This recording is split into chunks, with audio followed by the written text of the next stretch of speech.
Hello friends, welcome to travel with Sudarshan. நம்ம அடுத்தது எங்கே வந்திருக்கோன்னு பார்த்தீங்கன்னா மாட்டாங்கா ஹில். இப்போ டைம் பார்த்தீங்கன்னா மார்னிங் 5:30லேருந்து 5:45 இருக்கும். இந்த மலை பார்த்தீங்கன்னா விட்டாலா டெம்பிளுக்கு பின்னாடி தான் இந்த மலை இருக்கும். நீங்கள் ஹம்பியில் நைட் ஸ்டே நீங்கள் பிளான் பண்ணியிருந்தீங்கன்னா நீங்கள் கண்டிப்பாக அடுத்த நாள் பார்த்தீங்கன்னா மாட்டாங்கா ஹில்லில் சன்ரைஸ் பார்க்கறதுக்கு பிளான் பண்ணுங்கள். அவ்வளோ அருமையாக இருக்கும். கண்டிப்பாக இது ஒர்த்தான ஒரு வியூ பாயிண்ட் தான் இது. நீங்கள் அவ்வளோதான் கஷ்டப்பட்டு மேலே ஏறி வந்ததுக்கு நல்ல ஒரு வியூ இருக்குது இந்த இடத்துல இருக்குது. இந்த இடத்துல வந்து சன்ரைஸ் பார்க்கறதுக்கு அவ்வளோ அழகாக இருக்கும். இந்த மலை மேலே ஏறுறதுக்கு 1/2 hourலேருந்து 45 minutes டைம் எடுத்துக்கும். ஸோ நீங்கள் காலையில் வரீங்கன்னா கொஞ்சம் ஏர்லி மார்னிங் ஒரு 4:45 இல்லை 4:30 வந்துடுங்க. அப்போ தான் உங்களால் ஒரு 5:30 ஆச்சும் மேலே வந்து ரீச் ஆகினீங்கன்னா தான் உங்களால் சன்ரைஸ் பார்க்க முடியும்.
இப்போ பார்த்தீங்கன்னா இந்த மலையை ஃபுல்லாக நம்ம ட்ரோன் ஷாட்டில் பார்த்துட்ருக்கோம். ட்ரோன் ஷாட்டில் பார்க்கும்போது எவ்வளோ அழகாக இருக்குன்னு பாருங்கள். இந்த இடம் பார்த்தீங்கன்னா அவ்வளோ ஒர்த்தான பிளேஸ் தான் கண்டிப்பாக. ஏன்னா அவ்வளோ அழகாக இருக்கும். நீங்கள் மாட்டாங்கா ஹில்ஸ்க்கு வரீங்கன்னா கண்டிப்பாக அது இயர்லி மார்னிங்கில் மட்டும் பிளான் பண்ணுங்கள். ஏன்னா மத்தியானத்துக்கு மேலேயோ இல்லை ஈவினிங்லேயோ பிளான் பண்ணிங்கன்னா அது நல்லா இருக்காது. இல்லை ஈவினிங்கில் பார்த்தீங்கன்னா நீங்கள் சன்செட்டை நீங்கள் பார்க்கறதுக்கு பிளான் பண்ணிங்கன்னா நீங்கள் இறங்கும்போது பார்த்தீங்கன்னா ஃபுல்லாக இருட்டாயிடும். அப்போ வந்து உங்களுக்கு வெளிச்சம் பார்த்தீங்கன்னா அவ்வளோவா இருக்காது. அது கொஞ்சம் அன்சேஃபாக இருக்கும். ஸோ நீங்கள் மார்னிங்கே பிளான் பண்ணுங்கள்.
நீங்கள் இப்போ கீழே பார்த்துட்டு இருக்க அந்த கோயில் பார்த்தீங்கன்னா அதுதான் விட்டாலா டெம்பிள். அந்த கோயில் பக்கத்துலேயே தான் பார்த்தீங்கன்னா இந்த மலையும் இருக்குது.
நம்ம இப்போ இறங்க ஆரம்பிச்சாச்சு. இப்போ டைம் பார்த்திங்கன்னா எப்படியும் ஒரு 9 to 9:30 இருக்கும். ஆனால் நாங்கள் தான் கடைசியாக இறங்கிட்டு இருக்கோம். எங்களுக்கு முன்னாடி வந்தவங்க எல்லாருமே இப்போ இறங்கிட்டாங்க. நாங்கள் மட்டும்தான் இங்கே இருக்கோம் இந்த இடத்துல. நாங்கள் காலையில் ஏறும்போது ஃபுல்லாக இருட்டாக இருந்ததுனால நாங்கள் வீடியோ எடுக்க முடியல. இப்போ நாங்கள் கீழே போகும்போது எப்படி ரூட் இருக்குங்கிறது உங்களுக்கு வீடியோவில் நான் காட்டுறேன். இந்த மாட்டங்கா ஹில் எப்படி இருக்குன்னு பார்த்தீங்கன்னா நிறைய லட்டை வந்து உருண்டை பிடிச்சி ஒன்றுக்கு மேலே ஒன்று வச்ச மாதிரி இருக்கும். ஏன்னா எல்லா பாறையும் தனித்தனியாக உருளையாக தான் இருக்கும். அது நீங்கள் பார்க்கும்போதே தெரியும். நான் இந்த மாதிரி மலையை எங்கேயும் அதிகமாக பார்த்ததில்ல. நீங்கள் யாராச்சும் பார்த்துருந்தீங்கன்னு கமெண்ட்டில் போடுங்க, நானும் தெரிஞ்சுக்கிறேன்.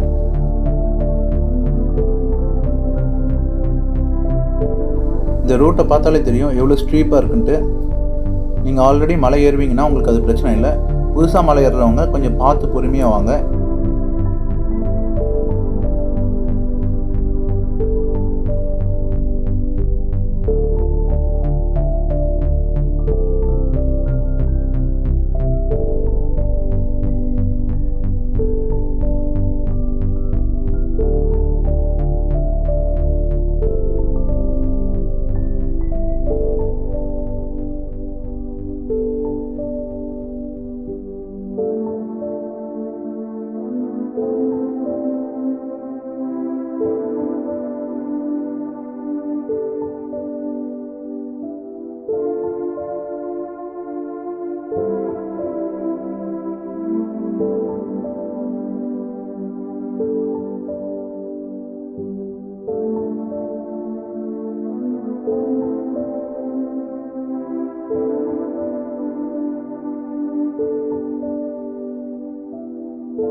ஃபைனலாக பார்த்தீங்கன்னா நம்ம இப்போ கீழே வந்துட்டோம்.